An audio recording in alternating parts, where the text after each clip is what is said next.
Hay un camino por andar. Es una senda hacia la libertad. Es el camino del Éxodo. Comprende la salida de la esclavitud, el viaje por el desierto y la entrada en la tierra de la heredad y la bendición. Venimos siguiendo este tema del camino y hoy vamos a hablar del profeta Isaías. En la época de Isaías, Israel vivía en la tierra prometida, pero esta se había convertido en una tierra de opresión y esclavitud a causa de las amenazas enemigas que venían de afuera y por la idolatría y la injusticia que se vivían dentro. Sin embargo, Isaías profetiza un día en que la tierra estará verdaderamente en paz y la entrada será definitiva. Las imágenes que usa Isaías para describirlo tienen un sentido cósmico. Todos los seres humanos, todas las criaturas y toda la vida estarán en una relación de conocimiento íntimo con Yahweh. Para que esta nueva creación prometida se haga realidad, Dios mismo debe abrir el paso. De hecho, Isaías vislumbra un nuevo camino a través del desierto. Una voz clama en el desierto: preparen un camino a Yahweh. Preparen una carretera derecha en el desierto para nuestro Dios. La única forma en que este camino será construido es si Dios lo hace y Él mismo lo recorre primero.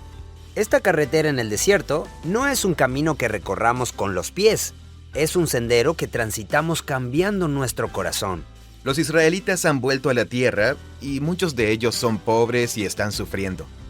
Pero no habrá un paso seguro a través del desierto hasta que no comiencen a actuar correctamente hacia su prójimo y a ocuparse de la injusticia dentro de Israel.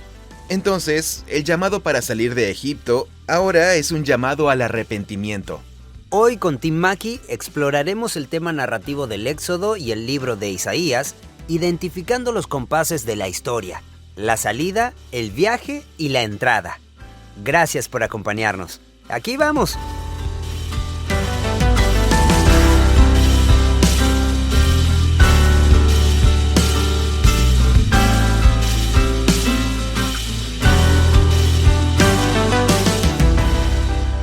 Hola Tim. Hola John.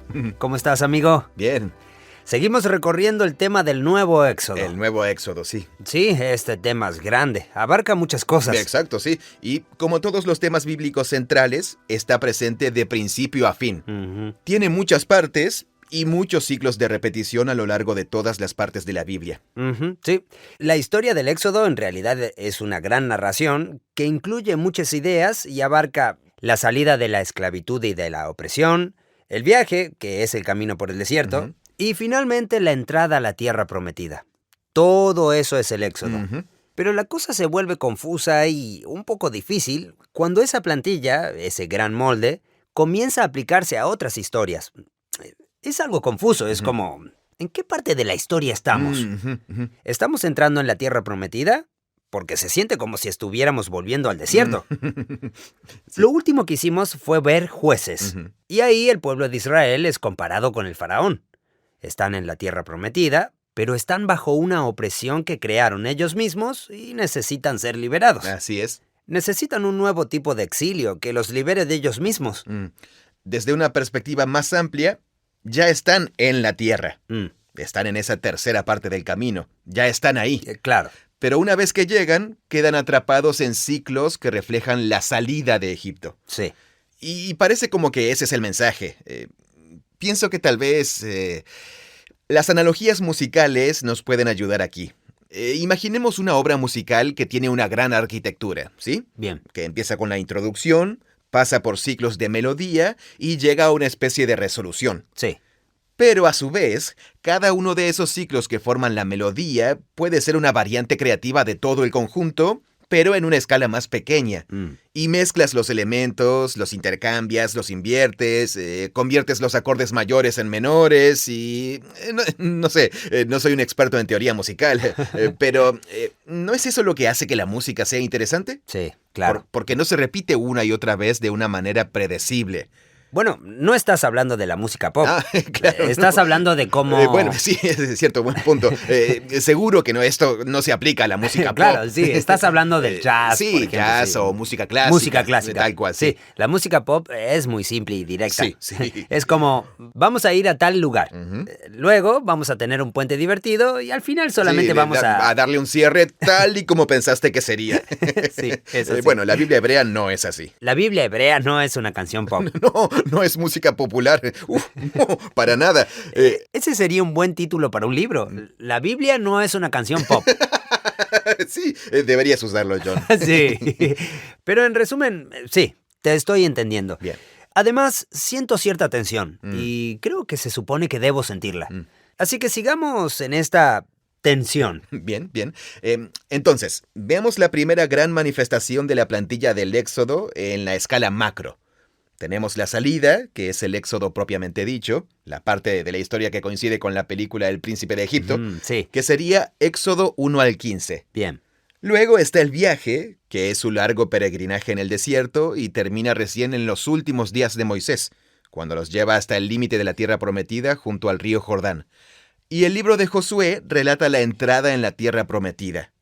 Una vez que entran, como vimos la última vez, el libro de Jueces viene y dice: ahora estamos reproduciendo todo ese ciclo una y otra vez en la tierra. Claro, sí. Y la trama tiene muchos giros complicados que dan lugar al surgimiento de una monarquía, al establecimiento de Jerusalén como la capital, la construcción del templo en esa ciudad y a siglos de una autodestrucción lenta y tortuosa de la familia israelita en la tierra. Lo que lleva a un par de rondas de opresión imperial, al surgimiento de un par de nuevos faraones.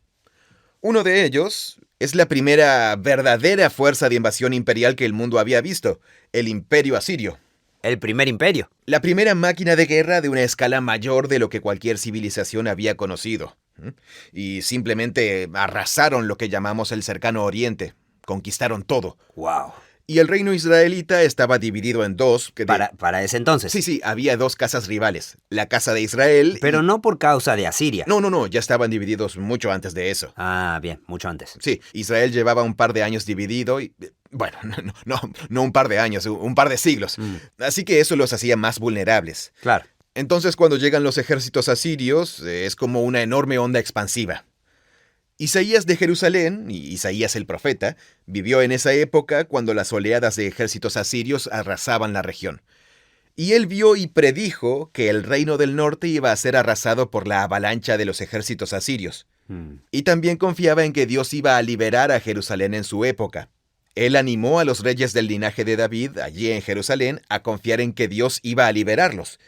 Y curiosamente, Jerusalén nunca fue tomada por Asiria. De hecho, la historia que es central en el libro de Isaías trata sobre eso. Sí. Sin embargo, Isaías también anticipó que a la larga los reyes del linaje de David no serían fieles. Y que, aunque fuese después de Asiria, esa dinastía en la ciudad terminaría por desplomarse. Él ya podía ver el imperio que sería responsable de eso, uno que apenas estaba entrando en escena en esa época: Babilonia.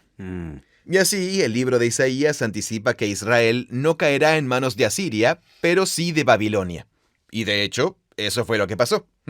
La segunda mitad de Isaías, los capítulos 40 al 66, son como una voz que habla desde el otro lado de la destrucción babilónica, prometiendo una nueva esperanza para el futuro. La dinámica es interesante porque Isaías de Jerusalén vivió durante los días de la invasión asiria y predijo el rescate. Pero luego anticipó la invasión babilónica, predijo la derrota y también la esperanza después de eso. Pero bueno, esa sería más o menos la estructura general. ¿De Isaías? Sí, de Isaías. Bien. Eso es más o menos... Perdón, acabo de darme cuenta de que estuve hablando por mucho tiempo sobre imperios antiguos, fechas y reyes. En general, la gente ya tiene la mirada perdida a esta altura. Bueno, yo te estoy siguiendo. Ah, bien. Hay dos reinos, los dos reinos de Israel. El reino del norte y el reino del sur. Ya hace siglos que la situación es así. Sí.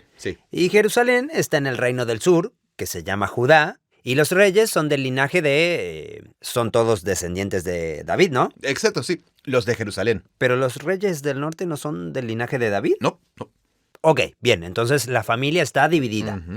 Cuando surge Asiria, toman control del reino del norte, así que pasa a estar bajo su gobierno. Ujú. Pero no logran conquistar Jerusalén. Tal cual, sí. Pero en un momento logran sitiarla, ¿no? Sí, la rodean y Ok. sí, de hecho, cuando se descubrieron las crónicas militares asirias y las desenterraron y las descifraron, Ujú. encontraron referencias al ataque de Sennacherib a Jerusalén. Él era ¿Era el rey de Babilonia? el rey de Asiria. Ah, perdón, el rey de Asiria, Sí. sí. Y Babilonia llega más adelante. Ujú. En el panorama general de la historia mundial, Asiria es el primer imperio que los amenaza. Tal cual, Y sí. después viene Babilonia. Babilonia, así es. Babilonia surge como potencia. Y cuando surgen como potencia, avanzan para conquistar y esta vez Jerusalén sí cae. Eso sí. Y ese es el gran exilio. Cuando pienso en el exilio de Israel... Eso es en lo que piensas. Sí, pienso en ese exilio. Exacto. Sí, pero en realidad hubo como 2 oleadas en la caída de Israel.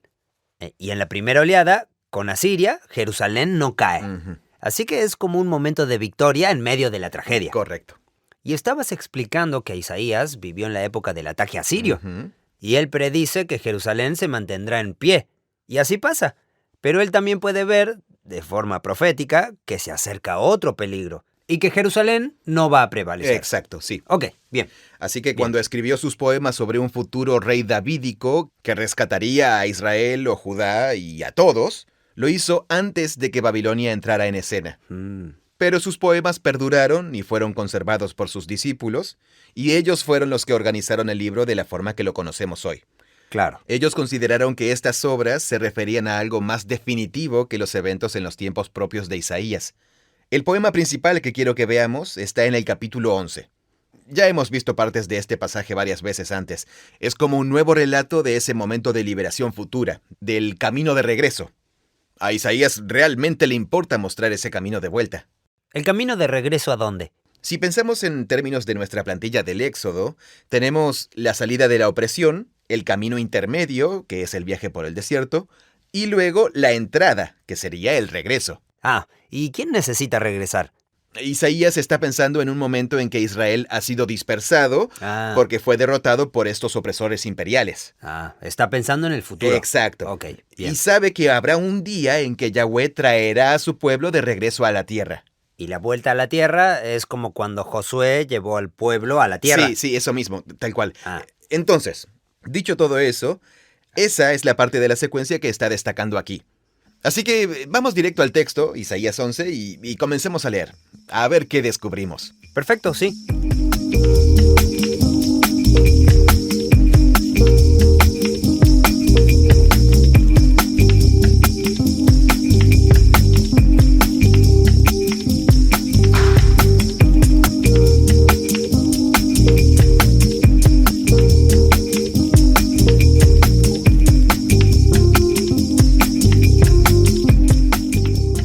Veamos Isaías 11, 1 al 16. En la primera sección, los versículos 1 al 9, dice... Voy a empezar leyendo la primera parte. Bien. Entonces, un retoño brotará del tronco de Isaí, y una rama dará fruto de sus raíces. Isaí era el padre de David. El padre del rey David. Ujú. Si Jerusalén ha caído, entonces la dinastía del rey David se terminó. Es solo un tronco. Eso, sí. Pero algo está brotando. Exacto, un nuevo David. Es una forma poética de decir que está surgiendo un nuevo rey que es como David. Claro. Y al igual que David, amigo, cuando la gente estaba cerca de David, notaban que tenía una presencia especial, que parecía estar particularmente lleno del Espíritu de Dios, y eso está en las historias sobre él, en el libro de Samuel. Y se dice eso mismo de este nuevo David. El Espíritu de Yahweh reposará sobre él. Y después el poema da una lista de otros 6, como otros ángulos o formas de describir el espíritu. Exacto, sí. Y eso nos da un total de 7 descripciones. Bien. El espíritu de Yahweh es la primera. Luego espíritu de sabiduría es la segunda. Entendimiento la 3. Espíritu de consejo. Consejo con el sentido de sabiduría, de perspicacia. ¿Y por qué eso es significativo o diferente de la sabiduría y el entendimiento? Bueno, la sabiduría tiene que ver con una habilidad práctica, sabe hacer. Como una destreza. Sí. Entendimiento es como el término más amplio, como entender cómo funciona algo y qué es. Ok, bien. Y el consejo tiene que ver con la estrategia. Ah, bien, bien, qué interesante, amigo. Pero la sabiduría, la Jogma, es estratégica. Sí, sí, es cierto. Entonces, ¿este sería como otro tipo de estrategia? Bueno, el consejo se trata de hacer planes. Bien, Son los planes que haces. bien, bien. La sabiduría puede ser solo como, entiendo este metal en particular y cómo trabajarlo. Claro, claro. Sé cómo tallar esta madera. Ujú. Sé cómo hacer ese objeto hermoso. Tal cual, sí. Ujú. Pero la planificación de cómo va a funcionar todo eso en conjunto, a gran escala, eso Claro, sería... sí, eso es el consejo. Bien, sí, Entonces, el espíritu de consejo es el cuarto. bien. Espíritu de poder, bueno, eso es bien claro, logra hacer las cosas, las hace realidad. Claro. Luego, espíritu de conocimiento, que es el saber.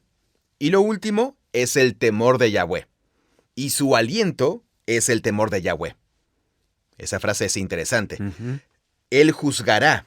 Y ese juzgar tiene el sentido de supervisar, de tomar decisiones. Discernir entre una cosa y la otra. Exacto, sí, discernir.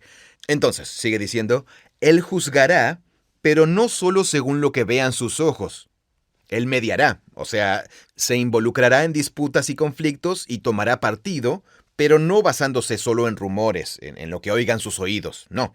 Él juzgará a los pobres con rectitud. Él intercederá por los necesitados de la tierra con equidad. Así que podrías decir que no es fácil de... Sí, no se va a dejar engañar. Claro, eso. Sí, puede ver lo que realmente está sucediendo. Claro, tal cual, sí. Lo que guía sus decisiones son los principios de hacer lo correcto y la rectitud. Bien.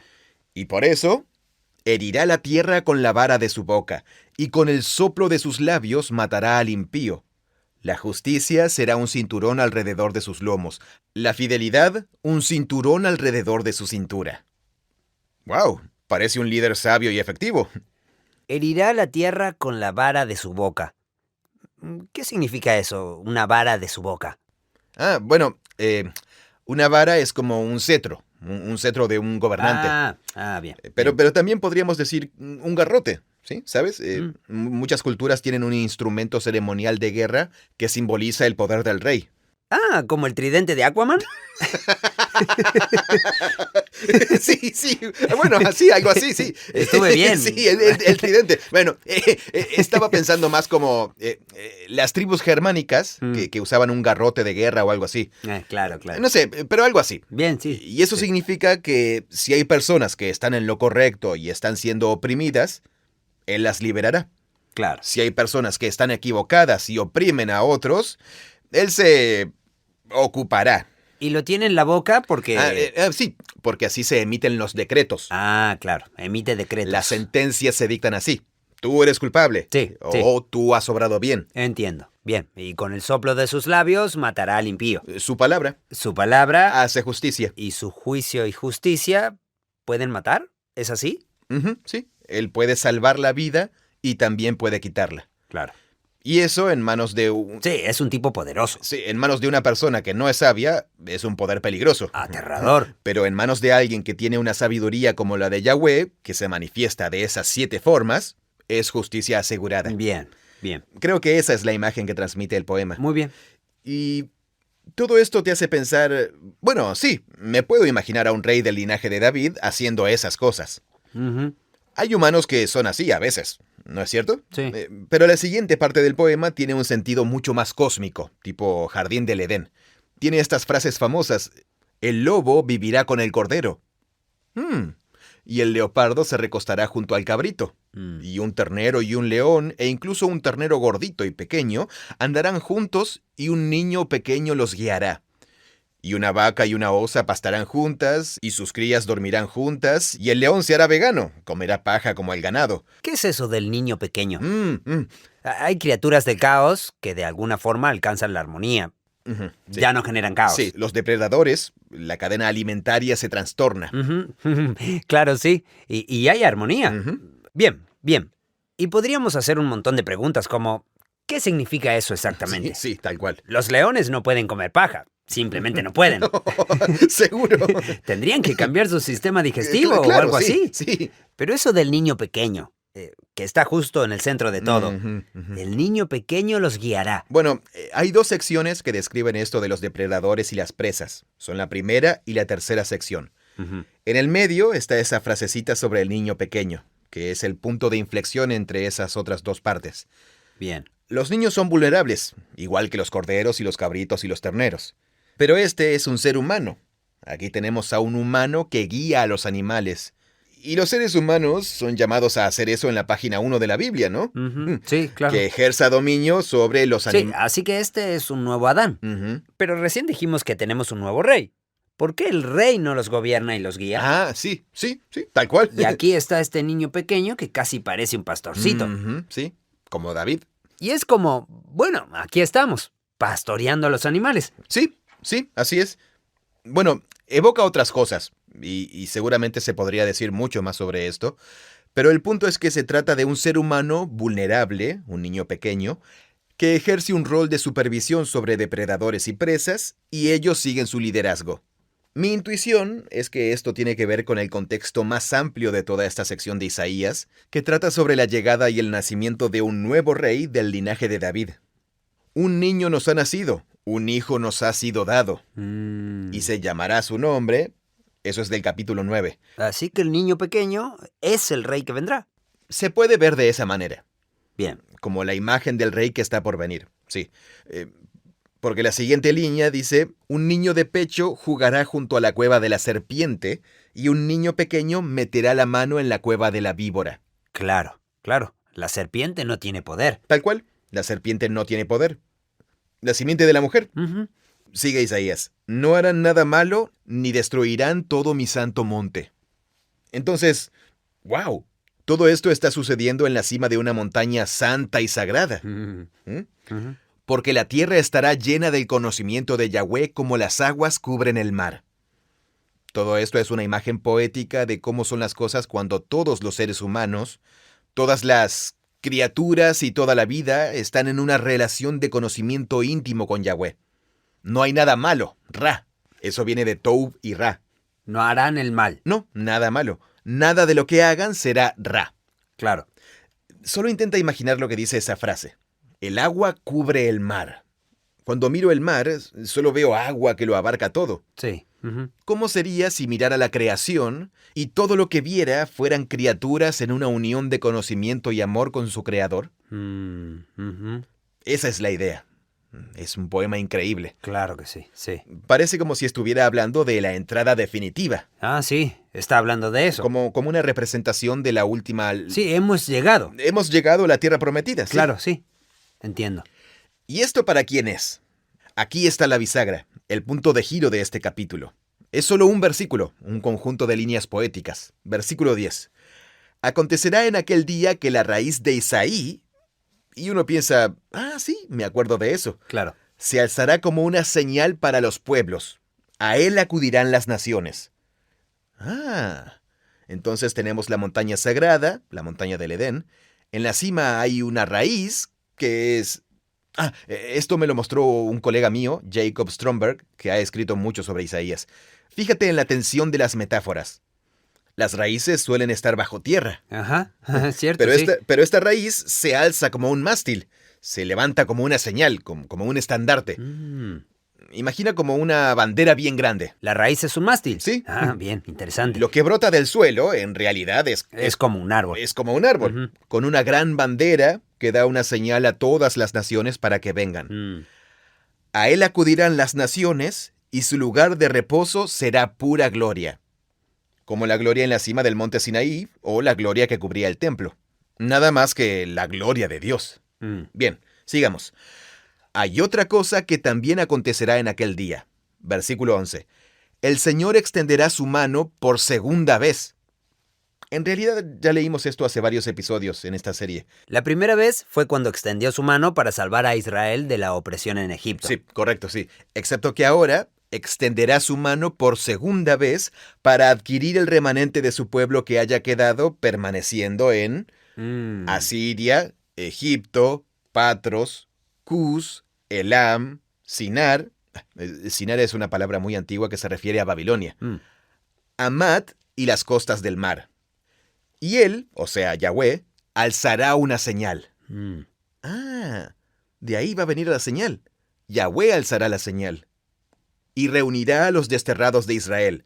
recogerá a los dispersos de Judá de los 4 confines de la tierra. Bien, bien. Entonces, al principio vimos esta imagen que parecía como la entrada final, pero en realidad la imagen estaba diciendo, voy a reunir al pueblo. Tal cual, sí. En realidad, estamos yendo hacia atrás, ¿no? Sí. Bien, bien, gracias. Me encanta tu comentario. Lo que dijimos recién fue, el Señor extenderá su mano. Esa es una señal de la salida. Sí. Porque el pueblo está viviendo en opresión. Claro, sí. Bajo distintos imperios. Sí, porque en la primera parte del poema, toda la tierra está llena del conocimiento de Dios. Da la impresión de algo completo. Sí, ese es el final. Sí, eso, parece el final.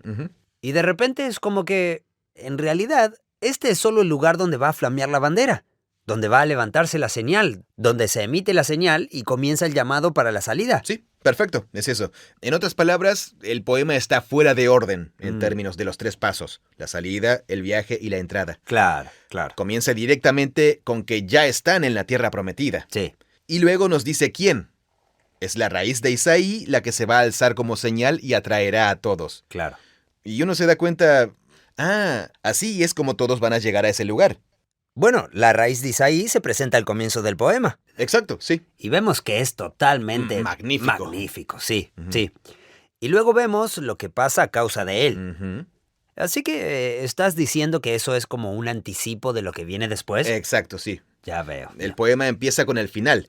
Y cuando dice en aquel día, en el versículo 10, acontecerá en aquel día, pienso en ese día en que todo se pone en su lugar. Ah, claro, sí. Pero no, ese es otro día, ¿verdad? La frase en aquel día es como una señal que se usa a menudo en los libros proféticos para conectar poemas que están uno al lado del otro, o colecciones de oráculos proféticos, para unirlos. Bien. Pero tiene un significado muy amplio. Claro, ok.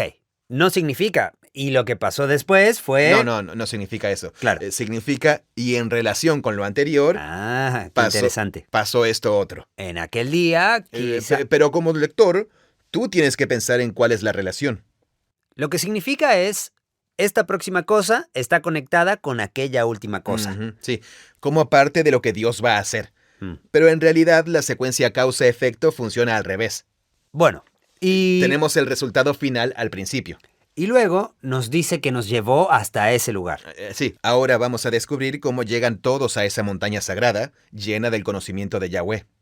¿Era tan difícil escribirlos en orden a estos poemas?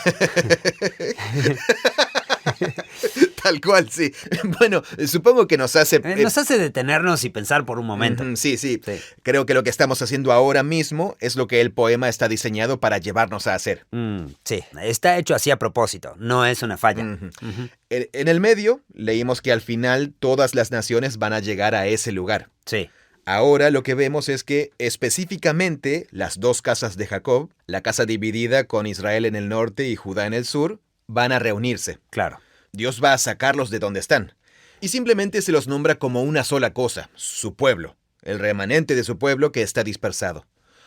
Luego, en el versículo 13, donde nos quedamos, voy a resumirlo. Bien. Habla sobre cómo los celos y la hostilidad de las tribus del norte y del sur va a haber paz, ¿sí? Bien.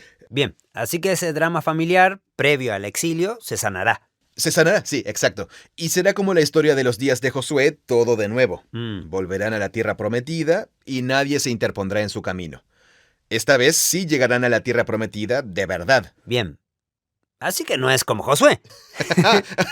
Sí, bueno, no, en eso no es como Josué. Y en el versículo 15, Yahweh dividirá la lengua del mar de Egipto. Y agitará su mano sobre el río. Ese es el Éufrates. Entonces, el mar de Egipto fue como una primera liberación con cruce de agua. ¿El mar de los juncos? El mar de los juncos, sí. Pero luego, para regresar de Babilonia o Asiria, no tienes que pasar por Por Egipto, claro. Claro, por Egipto no. Tienes que cruzar el río Éufrates. Y Yahweh va a secar ese río también con un viento caliente. Lo partirá en 7 arroyos y lo hará transitable a pie. Esa imagen es nueva. ¿No es genial? Sí, en lugar de levantar muros, como que convierte el río en un montón de mini ríos por los que puedes saltar. Tal cual, sí. ¿No es genial? Sí, totalmente, me encanta. Y luego, esto es muy lindo, es la última frase del poema. Así que habrá una carretera desde Asiria para el remanente que quede de su pueblo, al igual que hubo para Israel el día que subieron de la tierra de Egipto. Esa es la salida. Sí, la salida. Así que el poema comienza con: ¿qué significa estar en la tierra prometida con el líder mesiánico? No solo Israel, sino todas las naciones. Claro. Pero esto comenzará con Israel. ¿Y cómo será? Va a ser un segundo éxodo, pero desde la Mesopotamia, no desde Egipto. La Mesopotamia es donde están Babilonia y Asiria. Exacto, sí. Y lo clave aquí es que, fíjate que habla del camino. La carretera. Sí, le llamamos carretera. La palabra hebrea es mesilá. Esto me fascina. La palabra mesilá es un sustantivo que proviene de salal, que significa apilar, amontonar rocas. Ajá. Porque si estás construyendo una carretera por un territorio que tiene muchos valles o para nivelarlo. colinas, sí, tienes que... Bueno, en realidad así es como se construyen las carreteras también hoy en día. ¿Sí? Sí. Nunca hice una carretera. Bueno, sí, pero imagina si estás haciendo un viaje largo por una autopista, Sí. el camino está... Sí, está nivelado. Exacto, sí. Eso se logró con topadoras. Claro, sí. Con dinamita y todo lo demás. Ujú. Y ahí se ve la relación, porque la palabra hebrea mesilá La mesilá. es el camino construido por encima. Lo genial es que en este poema, y en esta imagen específica, Yahweh va a santificar un lugar, un monte. Allí estará su presencia gloriosa con el rey mesiánico. Ese lugar convocará a todo el remanente disperso y los hará uno otra vez en la tierra, y luego a todas las naciones junto con ellos. Eso está en el capítulo 11, pero luego ese conjunto de imágenes, que son imágenes del nuevo Éxodo, se vuelven a usar en muchas otras partes del libro, pero de formas creativas y novedosas. Supongo que así funciona la Biblia en general. Claro, sí. Pero sí. la forma en que eso se ve en Isaías es realmente genial. Y la verdad es que podría cerrar el libro ahí y decir, listo, ya tengo el combo completo. Bueno, pero no dice nada sobre el viaje. Sí, es cierto, sí. ¿Qué tal si hablamos de eso entonces? Bueno, sí. Veamos algunos poemas que hablan sobre el viaje.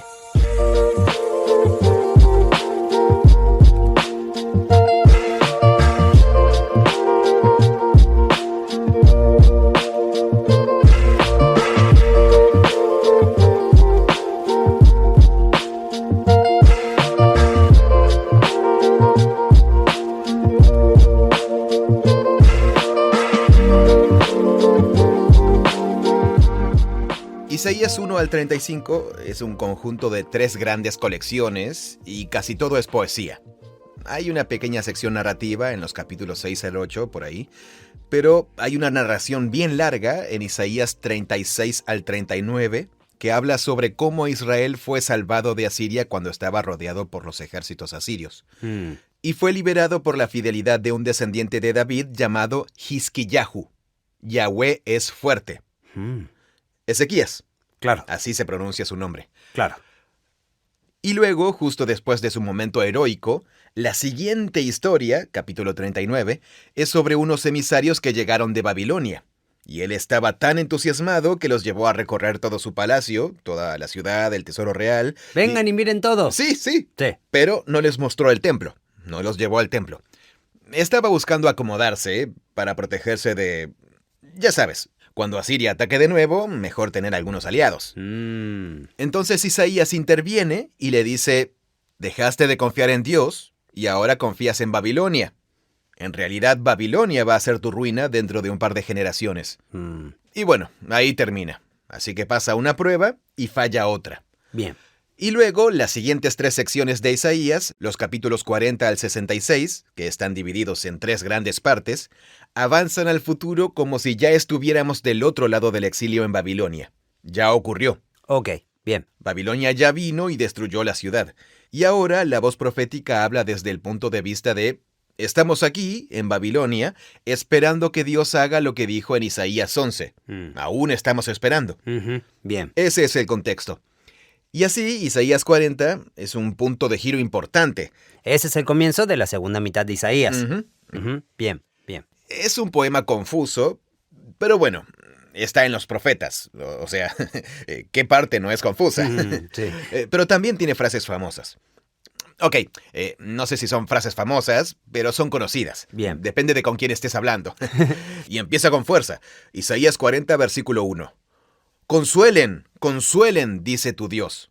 Hablen al corazón de Jerusalén y llámenlo, porque su lucha, o tal vez su servicio, su tiempo de servicio, ha terminado. Ya ha pagado por su iniquidad, porque ha recibido de la mano de Yahweh el doble por todos sus pecados. El doble. El doble. Entonces, Israel al parecer ha estado ahí cumpliendo un tiempo de servicio, una condena en prisión. ¿En Babilonia? Sí, ya vamos a leer que están viviendo fuera de la tierra como resultado de su pecado. Es el exilio. Y es de ahí que necesitan una salida. Exacto, sí. Y alguien dice, Dios les está dando un mensaje. Anuncien que el tiempo de consuelo ha llegado. El sufrimiento por nuestros pecados ha terminado. Ha llegado el tiempo de consuelo. Este es el mensaje de Dios aquí y ahora. Entonces, después dice, una voz clama en el desierto. Preparen un camino a Yahweh.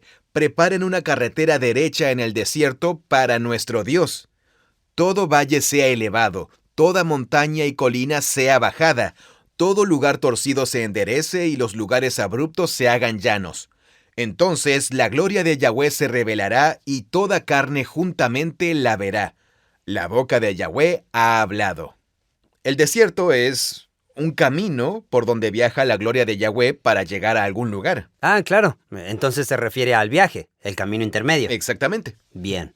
Y fíjate en todo el vocabulario vial de esta parte. Sí. Se abren el paso por las montañas y van formando una carretera derecha.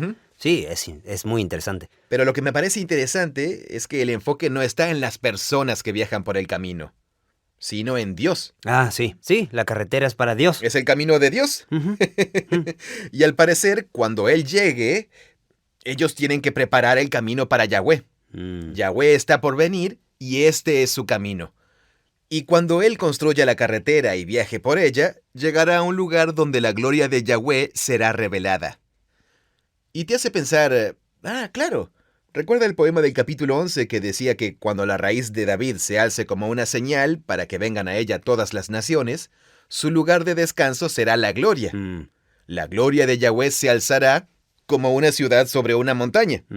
Pero en este momento, Yahweh y su pueblo han estado lejos. Espera, ¿entonces esta es la entrada de Yahweh? Tal cual, sí. ¿Recuerdas que en Isaías 11 decía que había una carretera que iría desde Babilonia hasta Asiria? Yo pensé que era para traer de vuelta a los exiliados. Exacto, sí. Pero pensemos en este camino desde otro ángulo. ¿Quién va a construir esa carretera? Sí, ¿y quién será el primero en viajar por ella? Eso, ¿y quién va a liderarlos y guiarlos? Entonces, lo que estamos evocando son las historias del desierto, del camino intermedio, que hablan de la nube de la gloria. Claro, porque va delante de ellos. Y del fuego que guía al pueblo. Wow. O el arca del pacto, que guía al pueblo para entrar a la tierra como en Josué. Claro. Así que no nos vamos a enfocar en el pueblo. Eso está más adelante. Pero en este momento, dejemos claro que la única forma en que esta carretera existirá es si Dios la construye y si Dios guía el camino para que la gloria de Yahweh convierta a Jerusalén en la ciudad sobre la montaña. Estas palabras tuvieron una importancia enorme, y los autores del Nuevo Testamento, Mateo, Marcos, Lucas y Juan, cada uno a su manera, cita estas palabras para hablar sobre la misión de Juan el Bautista junto al río Jordán. Sí. Esto es lo que dice Juan el Bautista. Bueno, esto se dice para describirlo. Lo que estaba haciendo era preparar a la gente. Así comienza Marcos. Este es el principio de la buena noticia de Jesús, el Mesías, el Hijo de Dios, tal como está escrito en el profeta Isaías. Y ahí Marcos pone una cita de Isaías. Claro, sí. Yo envío a mi mensajero, el cual preparará el camino. Una voz clama en el desierto. Y Juan el Bautista aparece en el desierto. Entonces Juan se convierte en uno de esos mensajeros que preparan el camino. Y luego, la entrada de la gloria de Yahweh es cuando Jesús es anunciado por su padre como, este es mi hijo. Así que, así es como ellos responden a eso. Entiendo, sí. Y hay otro dato curioso.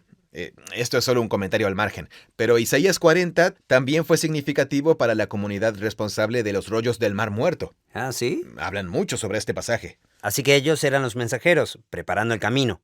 Sí, y lo interesante es que eso ocurrió 600 o 500 años después del regreso del exilio. Y muchas personas judías todavía tenían la sensación de que A pesar de que Ya estaban de vuelta. Sí, aunque ya habían regresado a la tierra, no estaban en la versión de la entrada que se describe en Isaías 11. Claro, no. Estamos en la versión de jueces. Sí, estamos en el ciclo. En el ciclo, sí. En el ciclo de malos gobernantes, de un fracaso tras otro. Claro. Así que eso está bueno. Esta carretera es la carretera de Dios. Pero hay otros pasajes en esta sección de Isaías que se centran en la carretera desde otro ángulo. Capítulo 43, este es un poema genial, es Yahweh que le habla a las personas que están en el exilio, pero que han recibido este llamado. Así dice Yahweh, tu creador, oh Jacob, y el que te formó, oh Israel. Eso es de Génesis 1, versículo 1. La palabra formar es yatzar. Está en la historia del jardín del Edén. No temas, porque yo te he redimido. Esas son palabras de... Sí, esa es de la historia del Éxodo. De Éxodo, bien. Te he llamado por tu nombre. Mío eres tú. Cuando pases por las aguas, yo estaré contigo. Ah, sí. Eso me resulta conocido. Cuando pases por los ríos, no te cubrirán. La tierra seca. La tierra seca. Ese podría ser el río Jordán, pero también recuerda Isaías 11, que el río Éufrates también se secará. Ok, bien. Cuando pases por el fuego, no te quemarás, ni la llama te abrazará. Ni el fuego, ni el agua, ni la inundación, ni las llamas. Soy Yahweh, el Santo de Israel, tu Salvador. Esa es una palabra clave. Y esto es interesante. Te doy a Egipto por tu rescate, a Cus y a Seba en lugar tuyo. No sé qué significa eso. Claro. Bueno, voy a seguir solo un poco más. Bien. Porque tú eres precioso a mis ojos, digno de honra, y yo te amo, entregaré a otras personas en lugar tuyo y a otras naciones por tu vida. Esta parte es un poco complicada. La palabra clave es rescate o redención. Bien. Tiene que ver con comprar la libertad de un esclavo. Ah, ok. Es como intercambiar esclavos. Este lenguaje es propio del comercio de esclavos. Entonces, te daré a Egipto como rescate por... ¿qué? Te daré a Egipto como rescate por ti. ¿Pero eso qué significa? Israel está en esclavitud en este momento. Ajá. Y para ser rescatado tiene que ser comprado por alguien. O comprado con algo de valor. Entonces Dios le dice a Israel, ¿qué tal si hacemos esto? Yo vendo a Egipto como esclavo para liberarte. Egipto va a ocupar tu lugar. Sí, es tu rescate. Hay que captar la ironía ahí. Ajá, sí. Porque sabemos que Egipto fue su gran opresor. Así que quienes antes los estaban oprimiendo, ahora van a ser usados como pago. Claro, como pago para liberarlos. Ok. Entonces los opresores se convertirán en oprimidos y ellos podrán ser libres. Bien, entiendo. No temas porque yo estoy contigo. Del oriente traeré tu descendencia y del occidente te reuniré. ¿Y eso te recuerda? Sí, Isaías 11, claro. Sí, desde todas partes. Diré al norte, entrégalos, y al sur no los retengas. Trae a mis hijos desde lejos y a mis hijas de los confines de la tierra, a todo el que es llamado por mi nombre y a quien he creado para mi gloria, a quien he formado y a quien he hecho. Es como una forma súper creativa de reutilizar todo el vocabulario de Isaías 11, con toques del relato de la creación en 7 días, la historia del jardín del Edén y la historia del Éxodo, todo mezclado como en una licuadora. Claro. Esa es la salida. Bien. Justo ahí. Vienen de todos lados. Entran, llegan en masa. Eso sí. Vamos al versículo 16. Van a necesitar muchas carreteras, no solo una. Sí, muchas, totalmente. Y van a necesitar mucha comida y mucha agua en el camino. Sí. Versículo 16.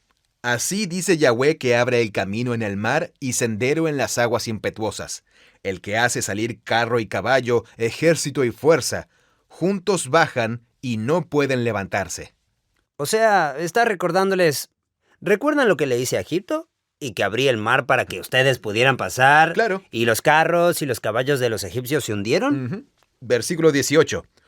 No recuerden las cosas anteriores. Y te quedas como, ¿qué? Claro. ¿Cómo que no tengo que recordar? Si recién estabas hablando de eso. Sí, tal cual. ¿Cómo sería la cosa? Él dice, no recuerden las cosas anteriores, ni consideren las cosas del pasado. Miren, yo voy a hacer algo nuevo. Esa es como otra forma poética de decir, en realidad las cosas pasadas en esencia eran... Viene algo nuevo. Claro, porque podrían decir algo como, bueno, Dios, sé que hiciste todo eso, pero mira, todavía seguimos en este desastre. Estamos atrapados aquí. Sí, hagámoslo de nuevo. ¿Cómo arreglamos esto? Exacto. Pero esto va a ser algo nuevo. Tal cual. Entonces, miren, yo voy a hacer algo nuevo. Fíjense, ya está brotando. Y esa es la palabra que se usa para hablar de las plantas que salen en la tierra en el tercer día, cuando Dios separa las aguas. Ah, sí. Aparece la tierra seca y los árboles frutales brotan por todas partes. Y esta es la palabra que se usa. Bien, bien. ¿Es la misma palabra del capítulo 11 en ese poema? Que el retoño brotará... Sí. Samaj. Samaj. Totalmente. Ok, genial. Versículo 19. ¿No lo perciben?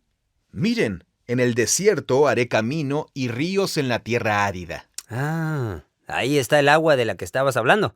El camino por el desierto va a ser largo. Tal cual. Vamos a necesitar bastante agua. Exacto, sí. Y fíjate en la inversión. Separó las aguas para crear tierra seca. Ajá. Y ahora están pasando por tierra seca, así que va a hacer que aparezcan aguas. Es la misma inversión de Génesis 1 y 2. Sí, exacto. En Génesis 1 hay demasiada agua, necesitamos tierra seca. Tal cual. Y en Génesis 2 hay demasiada tierra seca. Necesitamos un poco de agua. Algo de agua, por favor. Sí, totalmente. Me glorificarán las bestias del campo, los chacales y las avestruces, porque he puesto aguas en el desierto y ríos en la tierra árida para dar de beber a mi pueblo escogido. Ya sabes, el pueblo que yo formé para mí, para que proclame mi alabanza. Piensa en el Cántico del Mar, en Éxodo 15. Para que todos en las naciones lo sepan. Estamos meditando sobre el viaje por el desierto. Es el desierto que atraviesan para regresar a la tierra. Pero no piensen en la salida de antes. La antigua salida era un símbolo que apuntaba hacia lo que voy a hacer ahora, que es la nueva salida y un nuevo viaje hacia una entrada nueva y definitiva. Esa es la idea que transmiten todas estas imágenes. Entonces, en el Éxodo propiamente dicho, Israel sale de la opresión, atraviesa el desierto y llega a la tierra prometida. Una vez que están en la tierra, se olvidan de Yahweh. Las cosas se salen de control. Drama familiar, corrupción, violencia, injusticia. Y entonces están en la tierra prometida, pero en realidad no lo están. Como que la tierra prometida no se materializa realmente como tierra prometida, como bendición para las naciones. Después salen de la tierra, son desterrados por Asiria y más tarde por Babilonia. Ahora Israel, una vez más, al igual que cuando estaba en Egipto, Israel está disperso entre las naciones que lo dominan. Entonces es como, bueno, necesitamos un nuevo éxodo, necesitamos una nueva salida, y luego tenemos que regresar a la tierra prometida. Y después tenemos este poema de Isaías 11, que es como... Sí, y cuando lleguemos allí, en la montaña de Yahweh, cuando todo esté en su lugar, y el poema nos pinta la imagen de una verdadera tierra prometida. Y para llegar allí, habrá un rey que sabrá lo que es bueno y lo que es malo, y será justo y poderoso, y habrá una carretera por la que Yahweh mismo viajará delante de nosotros. Como abriendo camino. Sí, tal cual. Y luego todos saldremos de cada rincón para regresar a la tierra. Y cuando hagamos eso, será como atravesar el desierto otra vez. Sí, exacto. Vamos a volver por el desierto, pero ese camino de regreso no va a ser fácil. Así que Yahweh dice, les voy a dar agua, voy a estar con ustedes. Y si están pensando para sus adentros, ya sé cómo sigue esta historia, ya la conozco, vamos a entrar en la tierra y todo va a salir mal otra vez. Lo vamos a arruinar todo de nuevo. Claro. Bueno, quiero que sepan que, aunque les esté haciendo recordar todo esto, no piensen que simplemente vamos a repetir ese ciclo una y otra vez para siempre. Está bueno, sí. Es así. Dicho de otra forma, a pesar de que está volviendo a contar algo que parece una simple repetición de lo que ya pasó, está diciendo, pero no piensen en las cosas pasadas. Esto no es como... sí es como aquello, es algo... pero a la vez no. Pero es nuevo, es algo realmente nuevo. Algo nuevo está brotando, una nueva creación. Pero a la vez, cuando todos los exiliados regresan a la tierra, eso no es lo nuevo. No, por eso es que estos capítulos de Isaías siguieron resonando para los israelitas ya de vuelta en la tierra por siglos y siglos, incluso hasta la época de Jesús y los apóstoles y en la comunidad de los rollos del Mar Muerto. Todos seguían pensando como, si estos poemas realmente tienen un significado, entonces lo nuevo todavía no ha ocurrido. No es tan simple como... Una vez que llegamos, ya está. Pero eso ya lo aprendimos. Sabemos que no es tan simple como decir, una vez que llegamos, ya está.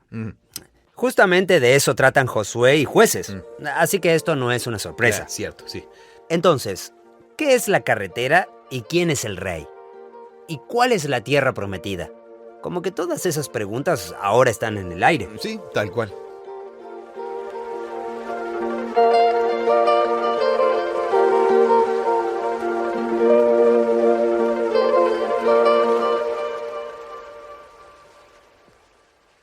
Isaías 58 llega como un rayo en un día despejado, acusando a esta generación de Israel que está en el exilio de ser tan corrupta y distorsionada como las generaciones anteriores.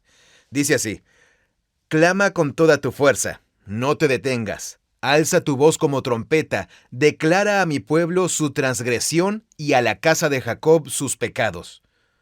Y uno se queda como...